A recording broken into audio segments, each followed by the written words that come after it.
All right, joining us today on Pirate Radio Live, it's Mack. Mack is back. Mack McCarthy joining us today on the program to fix all the world's problems. Mack, how you doing, man? I am doing great since we last talked. Obviously, we've had big happenings here at the McCarthy household, and I'm no longer Mac. I'm Pops around here. And thanks to Claire McCarthy Stefanik joining us in the family last Thursday morning, bright and early.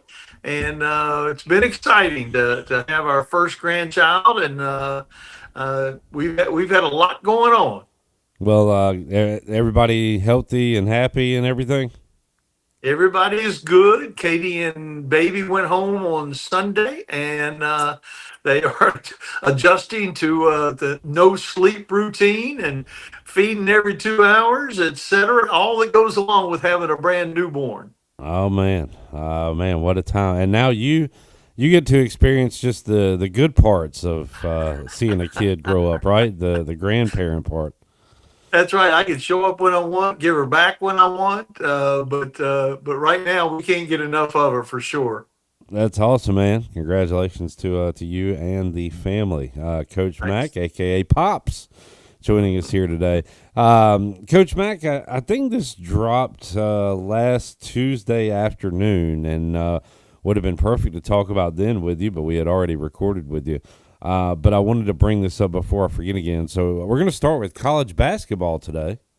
It's kind of All right. weird to do at this point in the calendar year.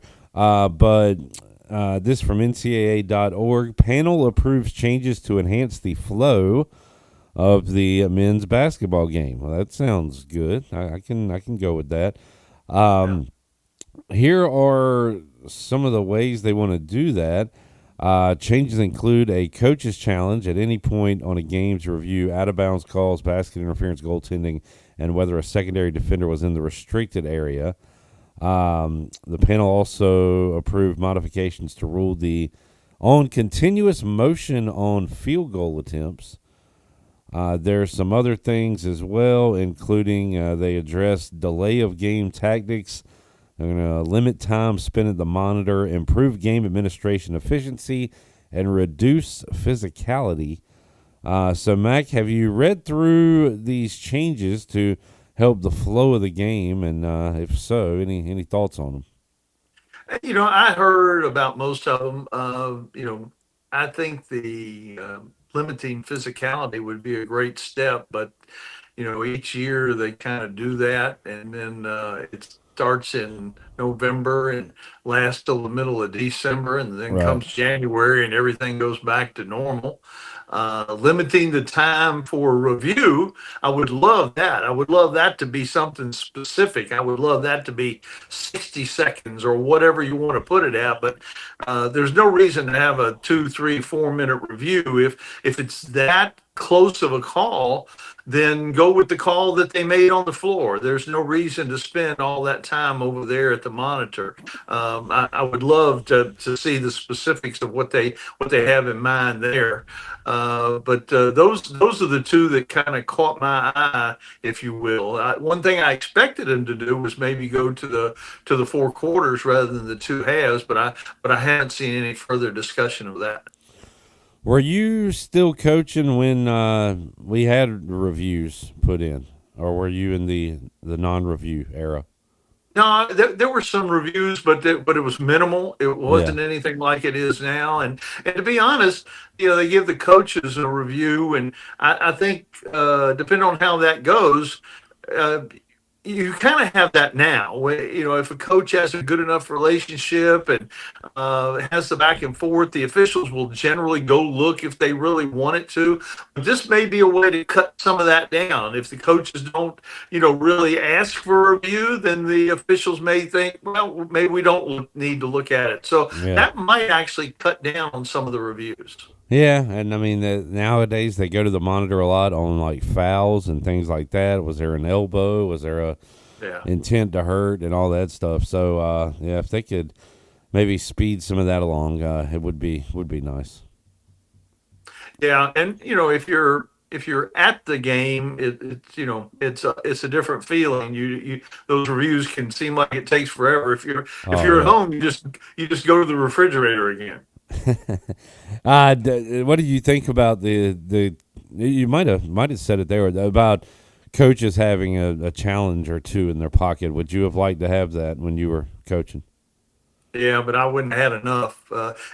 Now, if you could save them, that would be good. But I don't think that'll ever happen. Now, I think it's good that the coach has that. But again, I'm afraid they'll use that as an excuse to think, well, if the coach doesn't want to challenge it, why should we look at it again?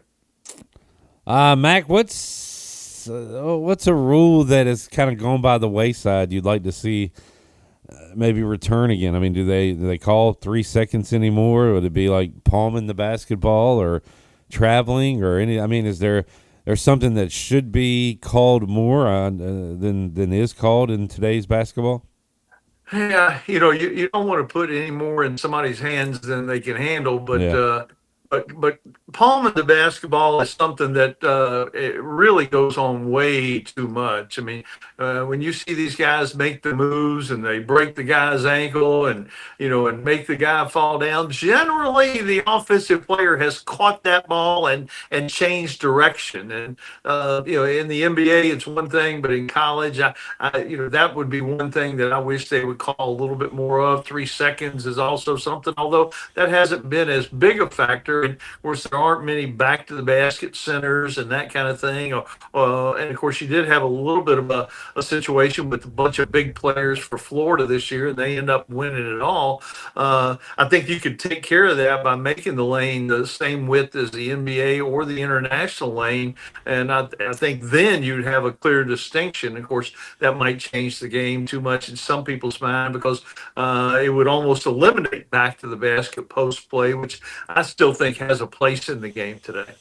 I hear a lot of I don't know if it's players or coaches or both, Mag, but I've heard a lot. They want to go to like the FIBA rules where you can take the ball kind of off the rim or whatever. Or I guess there's no basket interference in international play.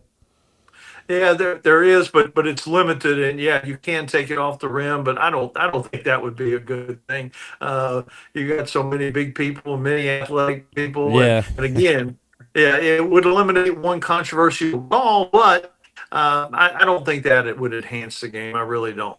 All right. Talking basketball rules here in How about that? the middle of June.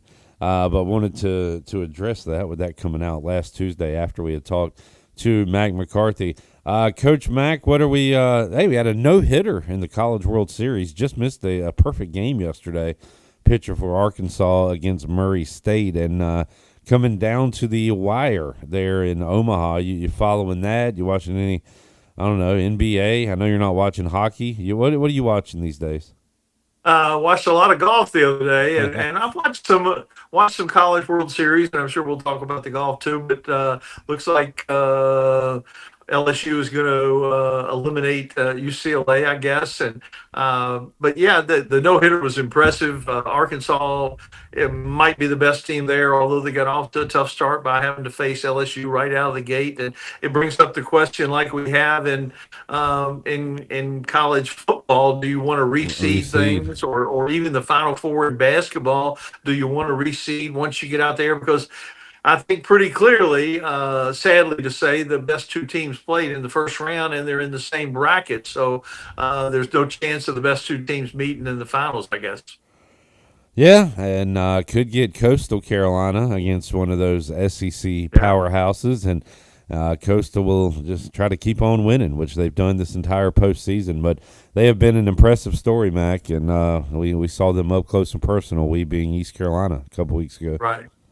Yeah, Gary Gilmore did such a great job there for years. Was at South Carolina Aiken before that. Good friend of one of my assistants, Larry Epperly, and of course they promoted the assistant. He was very familiar with how they were doing things, and he hadn't missed a beat the second time they've been there.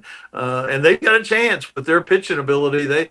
You've got a chance. That ballpark is big. The wind blowing in today at 15, 20 miles an hour, and blew in a little bit yesterday. You got the no hitter, so it could come down to that. So give Coastal a fighting chance. It would be a great story, wouldn't it? Did you go to what old Rosenblatt or new whatever it is stadium there in Omaha, Mac? I've never been to Omaha, period, but it Never sure played looks like a fun experience. never played Creighton in all your years of basketball. No, no, not out there anyway. As a how about this? As a coach, any arenas, buildings you didn't play in, you wish you would have. Anything come to mind for you? Gosh, I probably, looking back on it, I kind of wish we had played at Kansas at some point in time. Pauly at UCLA would have been another neat place to play, and I never really got the magic of the Garden and all that goes along with New York City. That never really. I know they've had some incredible games there, and it's an iconic venue. But I never saw that as a college arena or college atmosphere to me. That seemed like more of a pro situation. But Kansas and UCLA are probably the two that I wish we had gotten a chance to play a game.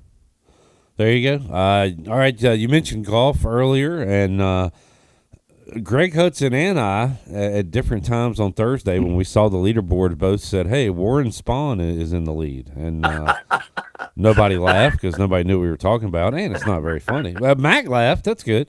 But Mac, I had never heard of J.J. Spawn before last Thursday, and he was in the lead Thursday, and then popped up on Sunday when it looked like it was going to be Sam Burns or Adam Scott, but he was able to come through and man, an iconic putt to end it and win it by a couple of shots there on Sunday. But what'd you make? You said it, Mac, that there was going to be some high scores, and it was really going to humanize these pro golfers, and you were right about that.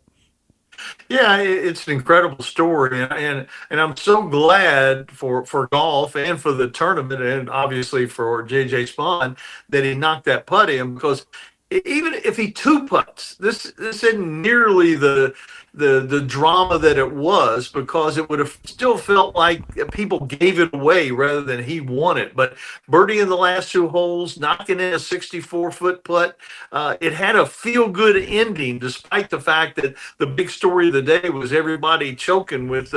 It's hard to hit those shots with both hands hanging around your neck. There was a lot of gagging going on down the stretch, but and he got off to such a horrible start. He couldn't get a break, hits the pin, and hits a rake, and he has five bogeys. I think he starts with five fives, four bogeys, maybe five of the first six. But he hung around, and everybody else went to whatever you want to call it. But they faded fast, and he was there. And I'm really glad that he finished birdie and made that putt because that kind of made the feel good story even better.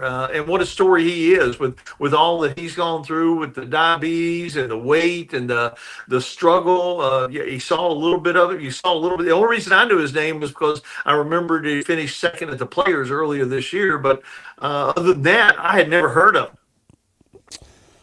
What a story indeed! And speaking of stories and finishes, Mac, over the weekend, we had on the show yesterday Zeke Conkle, along with Chris Daniels from the Big Trouble boat in the Big Rock Blue Marlin tournament, and they were the winners this weekend. And Mac, I don't know how much you've ever looked at this over the years, but it's been about 15 years now. There was a boat that got DQ'd because not everybody on board had a fishing license, and it seemed a very, very minute, minuscule detail that cost them big. And then recently, the Sensation boat brought up a mutilated fish, and there's some kind of ruling gray area on that. Well, that cost them big time bucks. There was a member of each of those boats on this winning boat this weekend. So it's almost like it was almost too good to be true. A storybook ending of redemption there. But we actually had a couple of those guys on the show yesterday to tell that story. So there's a fun sports redemption arc for you. The Big Trouble with a big win this weekend. Yeah, what a neat comeback story though. Yeah. Yeah. You a deep sea fisherman guy, Mac? No, I don't want that. I don't. I want to be able to see the shore whenever I'm in a That's boat. exactly what I said. I want to see some kind of land, something. Yeah, give me a tree. I need a tree. I need to see a tree. Yeah, yeah. Yeah, but A river is about as wide as I want to go, to be honest. so had that going on over the weekend as well. Once again, you've got the Oklahoma City Thunder 1 win away from closing out the NBA Finals, and the Florida Panthers trying to win the Stanley Cup Final tonight. And that is what is going on currently in the world of sports, along with NASCAR. And we'll get to that. Jarrett Watkins joining us here on the chat. What's up, J-Bone? Oh, nothing much. Mac, did you watch any of the race, most of the race, all of it?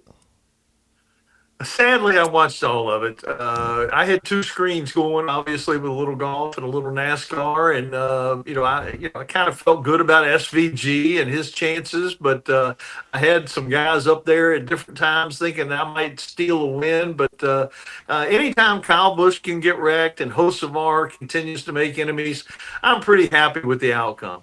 Did I see Ricky Stenhouse was going to kick somebody's butt when they got back to America? Hocevar. Yeah, How'd that go? Hocevar. Yeah. Uh, Hocevar. It's unanimous. Everybody except Dale Jr. hates Hocevar.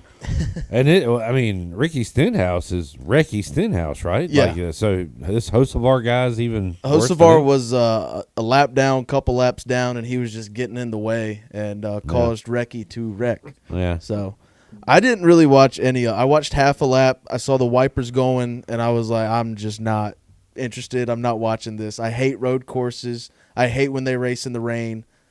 It just was a formula of disaster for my watching. Why do you hate when they race in the rain? Because that's just not NASCAR. When it rains, black flag, red flag, like. Yeah. Okay. Jared's right. But they didn't race in the rain, but the first 20 or 30 laps. After that, it was all dry tires. It was all slicks after that. So you missed out on that. There was actually some good racing later on. Yeah. Update the leaderboard. Mac, you were the only one to gain points this week, had the best average. All your guys finished like top 12. I didn't have a guy finish better than 16th. So my average was 24. Clip, you have Kyle Busch. He was DFL and a DNF. So, -1. And I still lead 23-19. Mac is in the positives finally. All right. With 2. Way to go, Mac. Late season rush right here. Still a lot of racing to go. I mean, it's anybody's ball game. Man, I really lost that lead. It evaporated quickly. Yeah. So Jared with a 4-point lead, Mac in the positives, and who knows? Maybe we'll have a photo finish here with this thing. Hopefully. Got some more road courses, street racing coming up. Not that excited about Pocono or the Chicago street race, but Atlanta coming up in 2 weeks. Pocono looks like a feature compared to the road course in Chicago. I hate that road course in Chicago. They wreck randomly, and of course they've ruined Atlanta, made it another super speedway. But you and I just disagree on that one, Jared. Yeah, I just like anything in an oval. It's that's NASCAR. Fair enough. So Pocono is this week, you Yeah. said? Okay. No, So- I'm going SVG again. Any road course, I'm going him. You got to like his chances in Chicago for sure. Yeah, I thought it was funny after the race. He had such a big lead that he was doing his burnout and celebrating on top of his car as everybody else was finishing the race. Yeah. That was funny. Second largest win, I think, in the last 20 years or something Dang. like that. So is there any passing in these, Mac? Was there any passing last week or anything? There was a little bit, but road courses, we need a couple of them, but we don't need 5 and 6 and 7 road courses. Jared is on spot with that. It's just, that's not what we're supposed to be doing. We're supposed to be turning left and hurrying back. Yeah, real left, real fast. Back in the day, there were, I say back in the day, 2000s, there was 2 road courses? Yeah, I mean, it was really just Pocono, Sonoma, Watkins Glen. Yeah. I remember yep. So they have changed that, I guess. It's all because of F1. F1, I mean, I don't even get that. It's all right. Well, once again, NASCAR chat a bummer here on Tuesdays on the show. Mac, let's get a little college football in then before we Boy, we might have had the poster child for kind of what it looks like if you're a Group of 5 team with success. Yesterday, we talked to the play-by-play voice of the Tulane Green Wave, our friend Corey Glore, as we continued on our ECU opponent previews. They lost their quarterback to Major Dollars, which, by the way, Duke, they lose them to Duke. Duke goes to Tulane in like week 3 or 4, which is going to be a lot of fun. There'll be some bloodthirsty folks there in New Orleans for that. But now they have brought in at least 3, maybe it was 4 at one time transfers, including TJ Finley, who got arrested and is no longer on the team. So now going into the season, coming off a fantastic season, they're still trying to figure out what they have at quarterback. They got like a 3-horse race going on as we sit here in June to figure out what they're going to do at QB. So it is kind of a microcosm of the way things work now for some of these schools. Not only the way things work, but this year in particular, no incumbent quarterbacks anywhere. The kid at Penn State is like the only one in the top 10 that's a returnee, and even when you go through the top 25, there are only a handful that were a quarterback at that school a year ago, and some of them in new places, new coordinators, some of them coming off injuries. It's going to be a real conundrum to figure out who in the heck to pick, and everybody is kind of anointed Manning as the guy, and but gosh, Texas, as good as they are, and the kind of the consensus #1 pick in a lot of places, they still have a question at quarterback and lost a bunch of people off both lines from a year ago. It's going to be really interesting. I can't wait for college football, and I know we'll be winding down with the finals you mentioned in hockey and the NBA and college baseball, and still got one more major in golf to go through and a little bit of tennis. But I can't wait to start talking football. I am with you, Mac. We did some NFL over/under win totals last week on the show. Maybe we should look at some conference win totals. Maybe go with the SEC. We'll go with the big conferences. We'll look at the AAC, but maybe next week, Mac. Where do you want to start? Do you want to start with the SEC? Well, we should start with the Pac-12. Where is your hat? My hat is next door in a safe place in the room in there. Have you worn it on the air yet? No. Oh, man. I didn't think it was a wear hat. I thought it was like a frame or put in a case type hat. Well, I don't know. I think it's a wear hat. Okay. All right. Pac-12. Wait, is there a Pac? Are they playing Pac-12 football next year? It's on DraftKings. Pac-12 win totals. Oh, my God. Oregon State 6.5. Washington State 5.5. Oh, but we don't have the big Pac-12. No, I think that's next year. Okay, fair enough. All right, I will study those two teams. We'll do that and the SEC next week, Mac. But we'll talk some over/under win totals. I'll be ready. All right, good deal. Anything else before we roll? Anything on TV you're watching? Gosh, yeah, the Department Q was really, really good. The Better Sister. And I hadn't got much. Oh, what's the second one you said? The Better Sister. I did watch that, yeah. Really good. Jessica Biel. Still going back and doing the Godfather of Harlem. We watched season 4, and now we've gone back and started season 1, going all the way through, and still watching Stick about the golf situation. Can't wait for. I think it comes out on Wednesdays. Okay, all right. Yeah, I need to get back. I think I watched like half of the first episode of Department Q, and something came up, so I'll go back to that. Watched a movie the other night that just came out, Echo Valley, and really, really, really good. All right. I'll Google that up as well. Mac, enjoyed it, and congratulations once again to you and your family. And we will catch up with you next week, Pops. Thanks very much. See you guys.